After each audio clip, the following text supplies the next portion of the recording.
Hello and welcome to this video on Casper's law of decomposition, or Casper's ratio, the rough guide for how quickly a body will decompose. It's something of a trope in police programs that a coroner or forensics expert will be asked to tell the law enforcement officers how long a body has been in a body of water, shallow grave, or other situation. They respond with some kind of time frame. How they get this number can vary considerably. Liver temperature, blood clotting, and Casper's law are all examples. In this case, the short version of Casper's law of decomposition is that it's a guide for, roughly, how much effect the environment will have on decomposition. It assumes that all other factors are equal when it does this, so there is a major drawback, if not a limitation, to how this works. First, if there is free access to air, then a body will decompose twice as fast if it's then put in water, and 8 times faster again if it's buried underground. And based on this, you can understand that it assumes a perfectly balanced environment as all things should be. Reality is rarely so cooperative. Variables that can affect decomposition that aren't accounted for are as diverse as the environments of the world and multiplied by the range of weather conditions. This means you must consider things like the rate of putrefaction, which is effectively the same thing, but it's more likely to happen and will happen faster in humid environments. Bodies kept in an open air environment will, be slower than those in water or underground. This is why Casper's law is a bit of a, a false metric. It can give you a very quick and dirty reference, but it is just that.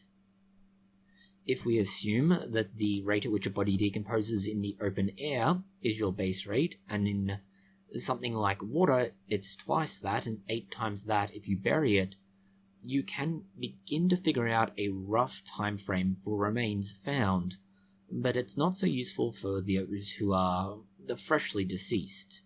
It gets more complicated again if the individual that you found, or parts of individual, have any kind of open injury. These effectively increase the access to the body or part of the body, and this will make degradation of the body much quicker. Then you also need to account for things like fat percentage.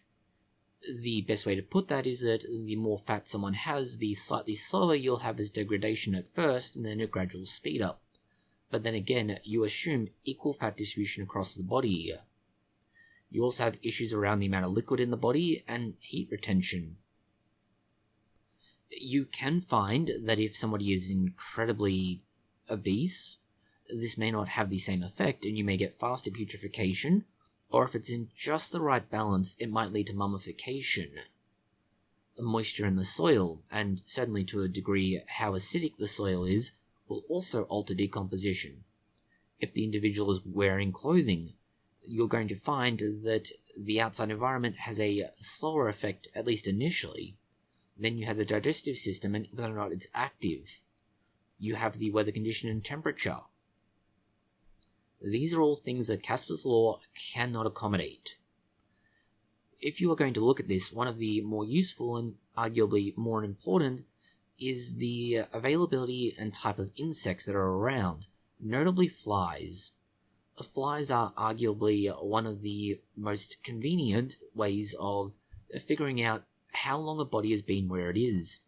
That is because they go through a fairly predictable life cycle. That life cycle does respond to environmental conditions that Casper's law doesn't account for. For example, temperature. If we know that a body that is left out in the wild, so to say, is taken down to its bare bones, that can be done in as little as 2 weeks, although likely a little bit longer than that again, at a minimum, but nonetheless. Acidic soil, or soil in itself, can also add to this, but it also creates issues around whether or not decomposition is working from the ground up via things like microbes or worms and similar, or from the top down via flies and other similar insects. If you know what's happening from the point of view of having been able to recognize the number of flies and ideally recognizing the number of generations, you can also figure out if the bone is visible, how long it's been visible. Fresh skeletons have a particular feel to them. It's almost characteristic of grease. and these are called green bones. These can be used to figure out the age, or at least when somebody became remains, rather than how long remains are there. Other processes that will be looked at are things like saponification. This is the conversion of lipids or fats in the body to a product called adipocere. And this is a reasonably predictable process, but it can also be inhibited by bacteria, and this creates a slight issue around getting exact time frames. If it is an extremely dry or cold environment, decomposition may not happen at all anyway. And this is important as things like mummification rely on this. There are obvious exceptions to this, and if you've completed some education, you'd be familiar with Egypt and that it's full of mummies. One of the reasons why they have been as well preserved for as long as they have is that they are in a dry, arid environment. This means that they don't decompose, and the same thing is true of any regular remains to some extent. But also at the other extreme end is if they're frozen. The process of freezing the remains prevents them from breaking down. An exception to this is, well, the bodies of newborns or infants, which is morbid, but nonetheless important to consider. Because they don't have the microbes within the GI tract that would contribute to an adult body breaking down material, they decompose considerably differently. And in fact, in dry conditions, they won't decompose at all, but infants will instead, well, mummify. There are other issues as well, and these regard effectively embalming an individual. Not necessarily because embalming was the intention, but it's what happened. Now, there are cases where embalming will be done intentionally, like, for example, if a body is going to be held in a funeral parlor or a funeral home for any extended period. To prevent decomposition, they will, if not completely, at least partially embalm the body. There are other instances where you might do something similar, for example, trying to preserve the remains of a loved pet. There are also questions around this being done deliberately. There are certain reclusive societies or religious groups and sects that choose to mummify themselves whilst being alive, and so these individuals could arguably be considered to be embalmed, and their remains obviously will not begin to decompose and break down. There are also archaeological remains that can be considered embalmed to some extent, the peat bog bodies.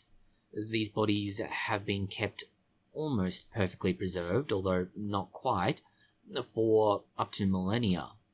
And these can theoretically then be tracked down, but because of how they've been preserved and the preservation process, and the effect it has, dating them through their remains is practically impossible, and other options must be considered. This is perhaps why Casper's law isn't really ideal, but it is worth pointing out that Casper's law is, well, several hundred years old now, and as a result, expecting it not to be as up to date with, well, modern technology and particularly forensics is not surprising. In fact, it'd be an unrealistic expectation. To a certain extent, the most important factors to consider with remains that they're found are things like the temperature, the availability of oxygen, whether or not they've been handled or embalmed in any particular way, the cause of death, whether or not there are scavengers, predators, or others around that would cause further damage to the body, whether or not there is damage to the body that isn't from these sources, whether or not it's a small, medium, or large individual, and their overall weight and size, where they were found, and whether or not they've eaten anything recently. Overall, these things are going to have a varying effect on decomposition. Temperature, and to a certain extent availability of oxygen, are more reflective of Casper's law, these being the most significant factors, but they're also only the tip of the iceberg. There are many factors that can either alter an accurate estimation for time of death, or worse yet, throw it off entirely if you don't account for them. Thank you for watching this video. If you found it interesting, consider liking, sharing, and subscribing. Please post any comments, questions, or suggestions you have below.